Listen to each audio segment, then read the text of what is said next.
সকালবেলা যদি পড়েন 3 বার আউযু বিল্লাহিস সামিল আলিম মিনাশ শাইতানির রাজিম 3 বার পড়ে সূরা হাশরের শেষ 3 আয়াত যদি তেলাওয়াত করেন, তাহলে আপনার জন্য আল্লাহ তাআলা 70,000 ফেরেশতা নিয়োগ করবে। সারা দিন তারা আপনার জন্য মাগফিরাতের দোয়া করবে। আর ওই দিন ইন্তেকাল করলে আল্লাহ তাআলা শহীদ হিসেবে আপনাকে কিয়ামতের দিন দাঁড় করাবে। আবার সন্ধ্যাবেলায় যদি পড়েন, সারা রাতের জন্য 70,000 ফেরেশতা মাগফিরাতের দোয়া করবে। ওই রাতে মারা গেলে শাহাদাতের মৃত্যু নসিব হয়ে যাবে। আযকারুস সাবাহি ওয়াল মাসা, সকাল সন্ধ্যার যে জিকির, এই জিকিরের অন্তর্ভুক্ত করে নেবেন এই ওয়াজিফাটা।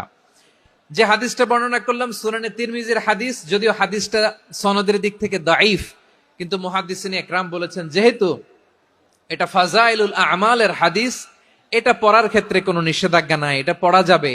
সো সকাল সন্ধ্যা যদি সুযোগ হয় এই ওয়াজিফাটা যেন আমরা পড়ি।